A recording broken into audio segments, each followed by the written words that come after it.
Hi there, my name is Jeff Boyd. I'm a certified financial planner and the owner and founder of Phase 4 Financial Solutions here in Mission Valley in San Diego. And we use Right Capital as one of our primary financial planning tools, the primary financial planning tool, along with the others we use supplementally with it. But this is what we use for clients to help be able to get your whole entire financial situation in one place.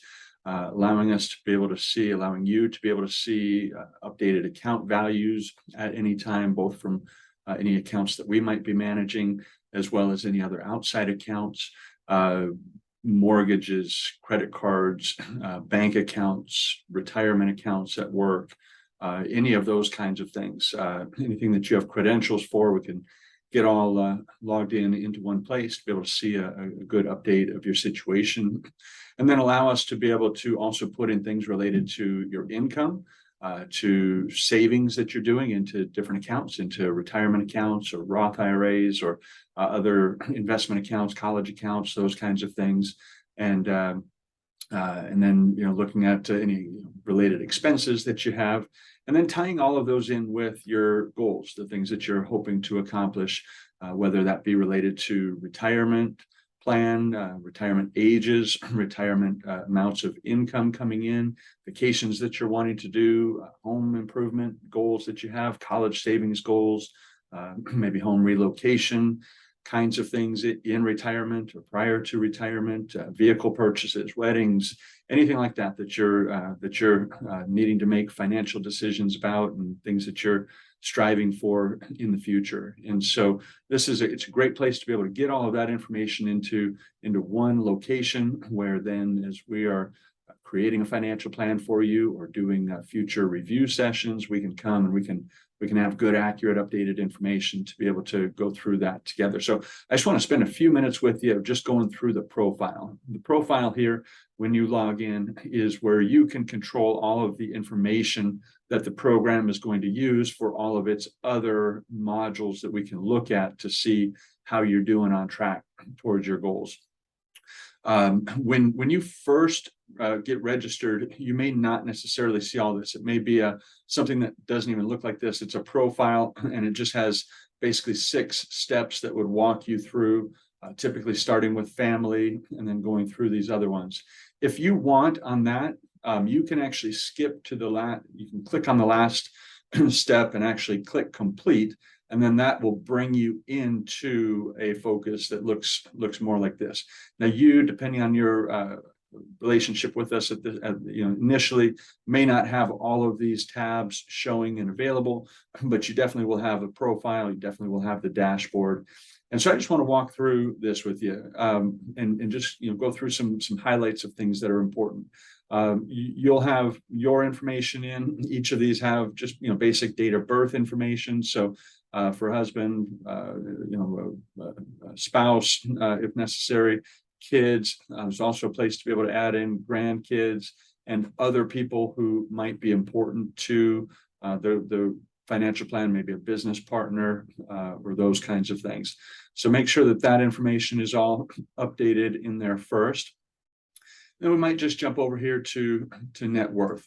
So net worth is where all of your possessions, everything that you have, is able to be entered in there. And you'll see this is some clients, Stan Diego and Ann Diego. They're my sample clients, not real people. And so all of these don't have actual accounts linked. You can see here they're all manually entered. So to manually enter things, you can click this add account, and you can see there's bank, credit card, investments, stock plans. Okay, so if you were to click investment, it would pull up a new investment here, and we could add in that information.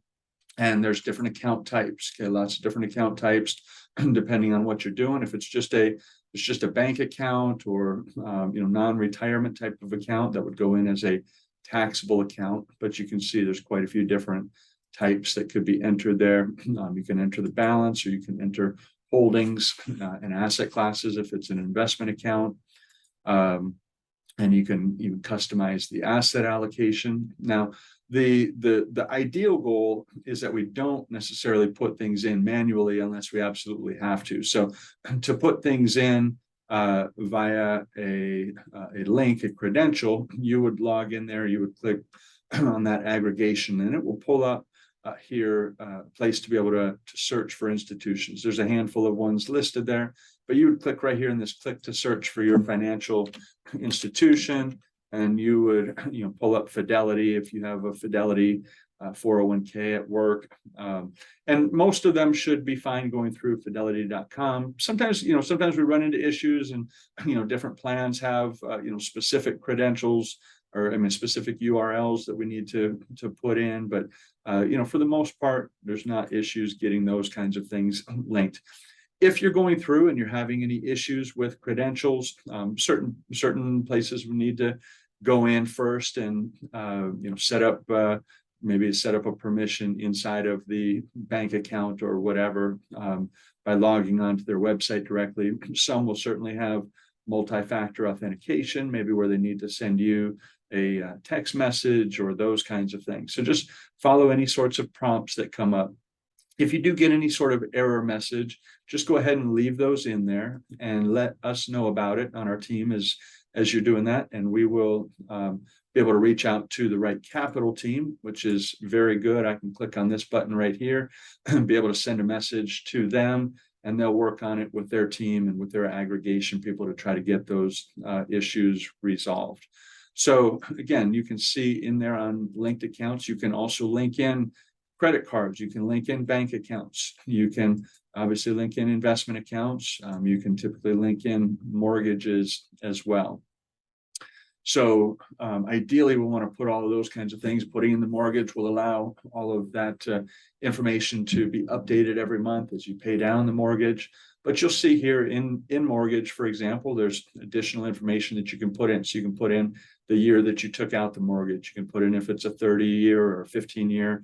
Put in the interest rate. You can put in, anyway, once you have, and then the balance, and it will actually automatically calculate this minimum payment. Now, it's important to note here, the minimum payment, you want that to be just the principal and interest. So in the event that you impound your taxes and insurance, you wouldn't want to include that here. And the importance of that is that this monthly payment will be counted towards showing how your balance is being paid off and how quickly that will be paid off. For things related to your taxes and your insurance, those would actually be entered here on your property. So here on the property, you can put the residence name. I always like to put in the address if possible. We can put how that's owned, when it was purchased, the purchase price, current approximate value using Zillow or something else. And then here's where you can put in the property tax and the insurance information so that, those are ongoing expenses. The other important thing is that obviously at some point, the goal is to have the mortgage paid off, but the taxes and the insurance will be ongoing obligations. So we want to make sure that those are reflected properly. Any banks and credit cards that you link in, those are transactional accounts. And linking them in also will free up the ability to use a dashboard and a budget function that's available in there. So you have the ability to be able to track your transactions, be able to see budgets, make sure that you're on track for cash flow and those kinds of things. If you use another tool like a Mint or a Quicken or EveryDollar, then you can, you're fine just continuing to use those. But anyway, linking those transactions in there will allow those to come through to you. Our team can't see transactions. We can see some high level data on that to help you with cash flow discussions, but you only on your view do you have access to seeing the transactions and being able to code those for what type of expense they are. Here on so that's the primary things here on net worth. If any of you have stock plans with your company, restricted stock units, non-qualified stock options, those kinds of things, we have the ability to put that information in there and track it as well. Under insurance, you'd add any insurance things through this add account feature, and you'd scroll down here to insurance, and you'd see various different types of insurance policies that you could put information for in there. And then and properties you can add in for any land, for investment properties, vacation homes, things like that that you have. There is also an other category. Other would have different lifestyle assets that you own, and also things related to notes receivable or actual businesses that you might own, and those would show up down here. Jumping to the next one, to income. This is a place where we can put in your various incomes. You can see here we have different salaries, but for people who are self-employed, you can put in self-employment income. You can put in any pensions that you have. You can see future Navy pension here for Stan, any annuities, any distributions that you may be specifically taking from investment accounts, and then a number of other various different kinds of things. If you have some other sort of tax-free income maybe coming in from military or something like that, we can put different things in as other income. Again, the goal of this as you're putting things in is not for you to be overwhelmed and to know how to put everything in perfectly. If you have any questions on things or don't know how to put something in, just please take a note on it, and we can work around getting that in there properly. Social Security allows us to be able to do estimates on Social Security. The ideal is that we would actually get your Social Security statement and be able to put things in based on your Social Security statement values, and that will then automatically do calculations from your full retirement age, whether you were to do early retirement or wait all the way till 70 to take Social Security. Then we can add things in on self-employment. So, in this case, Stan is actually going to be planning to retire from the Navy at 55. He's going to turn on his pension then to start coming in at 56, but also plans to continue doing some self-employment business on the side, where he'll continue to earn some money up until full retirement, and will be working until retirement. And then here in savings, we're able to put in things related to 401k contributions. So Anne has a Fidelity 401k at her work. She has a match. We're able to put all of that matching information in. This shows that she gets $3 for dollar on her first 3% of her income, and then 50% on her next 2%. So as long as she puts in 5%, she'll get a 4% match from the company. Stan has a TSP with no match.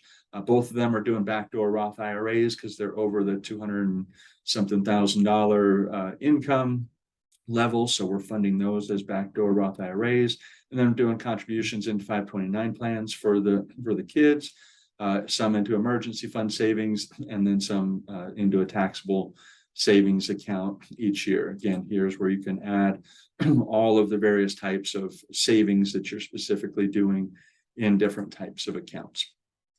Expenses you can put in here. There's a place for pre-retirement living expenses and other various types of current kind of pre-retirement types of expenses.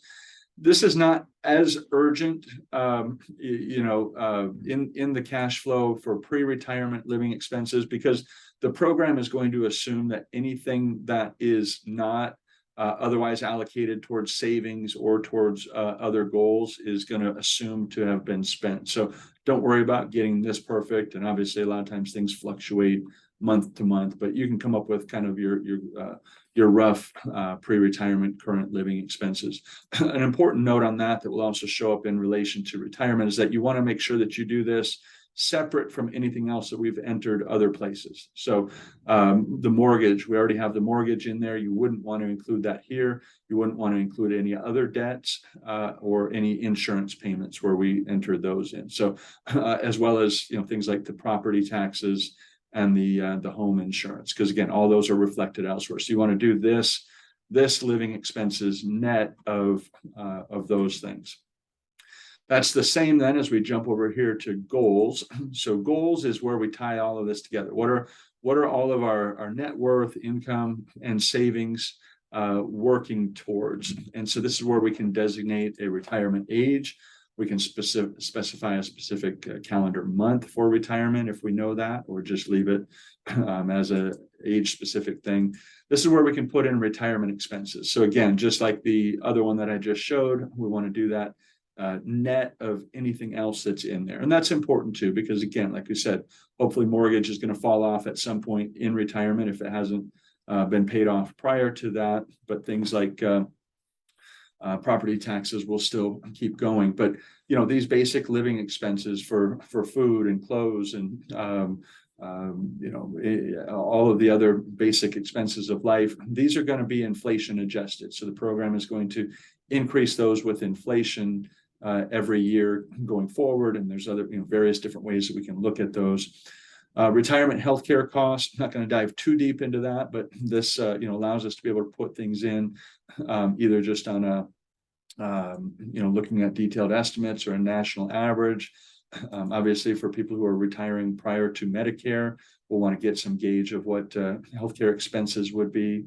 Anyway, so just you can put in some information there, but probably best to just communicate with us what your expectations are for retirement healthcare expenses. Obviously, some people have retirement healthcare, specific retirement healthcare benefits that we want to make sure to take into account. Here is the long-term care, and so this is not specifically for long-term care insurance. This is actually saying this is going to look at and say in the last 2 years of the plan or the last 3-4 years of somebody's plan, there's going to be expenses in a lot of cases for custodial levels of care. So whether somebody's not able to take care of themselves and transfer from bed to wheelchair, or bathe themselves, feed themselves, those kinds of things. And obviously a lot of times that can start off smaller and it can transition into larger kinds of expenses. Ideally, a lot of times it's in-home care, but can certainly transition into assisted living or nursing home kinds of things. So we can put in estimates and then there's some national averages of each of those categories. And the default goes to last 2 years of the plan. So basically what that will do is that will inflate that at a 5 or 5.25%, I believe, inflation rate for healthcare, which is what it has been over time, to what often then is a very large amount of money by the time that you get into your 90s or whatever we're showing for a plan horizon. And so that often will be a couple $100,000 a year, maybe needing to come out of assets and resources. So obviously we can look at it with not having those kinds of expenses, but that tends to be the largest kind of elephant in the room type of expense for retirement. Obviously, if we have long-term care insurance, then we want to designate that in the net worth section where the long-term care insurance is, and then that will step in and help to cover some of those expenses later on in life. And when we look at the retirement analysis, we can look at it with or without these costs actually happening, but it's an important thing for us to take into account. Then we have college goals. In this case, I have 2 years of community college, followed by 2 years at San Diego State for Stanley. And then we have these coming in for Anna. We have annual family charitable giving. We have vehicle replacements in 2024, and then occurring every 6 years until 2050. We can change, the time in between those. We can obviously change all of the specs there. Annual retirement vacations. This would be a $5,000 extra amount on top of the retirement expenses here.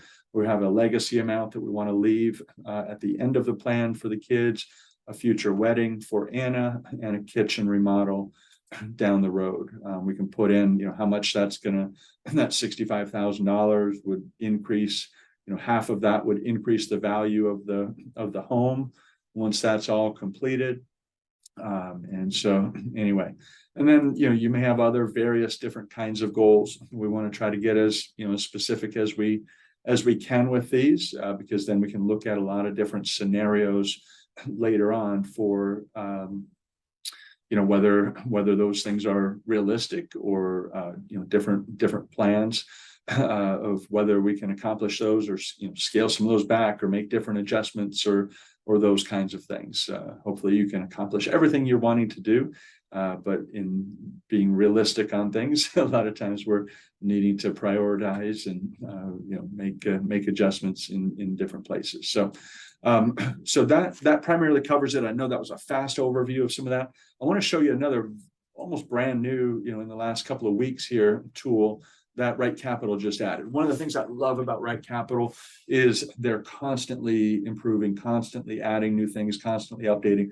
I get an email weekly of updates, and it's one of the emails I most look forward to, just to see what kind of changes and improvements they've made. So one here that we'd been asking about for a while was more of a visual picture of the whole situation. So now your net worth can be seen here visually. We can see the kids, we can see who's actually owning the different assets, make sure that those things are properly listed in terms of who the owner is on different things. And then, we can look down here on the different insurances as well, see different things that are owned by the trust, and then things that are owned here by Anne. So that's great. If there's anything that we want to add, you can add things from here just the same as you can to the net worth, except that you need to go to the net worth page to actually link in the different accounts.